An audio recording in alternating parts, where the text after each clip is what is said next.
Right, so some people say to me, how can I be more assertive? Not aggressive, but assertive. Assertiveness is about language and how we say no, or that's enough. And one of the ways to do that, to be assertive with words, is to always recognise what the other person is saying. For example, I hear you. I understand that this is challenging for you. And then you add, and no. So this is when you're wanting to really make sure you're heard as a leader, but also, don't want to use the word but, and also acknowledge the other person, because most times people really want to be heard. They want to be seen, they want to be heard. And as a leader, you need to hear and make sure that they know that you've heard them and the situation still remains as a no from your end. So that's assertiveness, because you're also being compassionate to some degree because you're acknowledging the other person. But what I find is the biggest issue is for people with soft, breathy voices, is that it's very difficult to really hear that assertiveness coming through the voice tone. So if you say, yes, look, I'm hearing you and I understand what you're saying, and no, or yes, I'm hearing you and I understand what you're saying, and no, to me, that gives me a feeling that I can override you with my powerful voice. So you go back to the jungle and you look at the animals with the loudest voices, and the strongest bodies are the ones that are the most powerful in the jungle.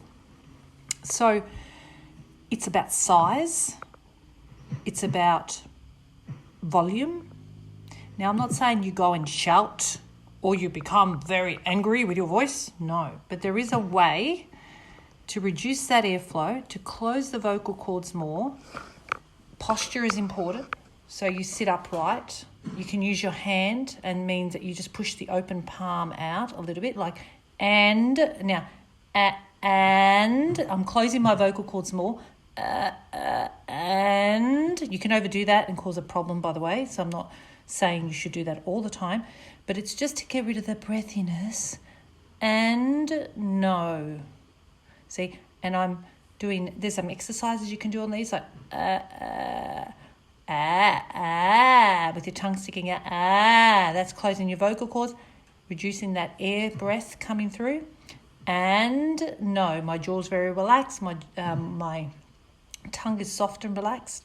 All of that creates a voice that has more depth to it, has more fullness to it, has more confidence as a result, and it sounds more assertive, because to do that requires more confidence, requires more your own credibility, that you believe in yourself and you're okay to say and no. But it's not and no, you don't do it that way.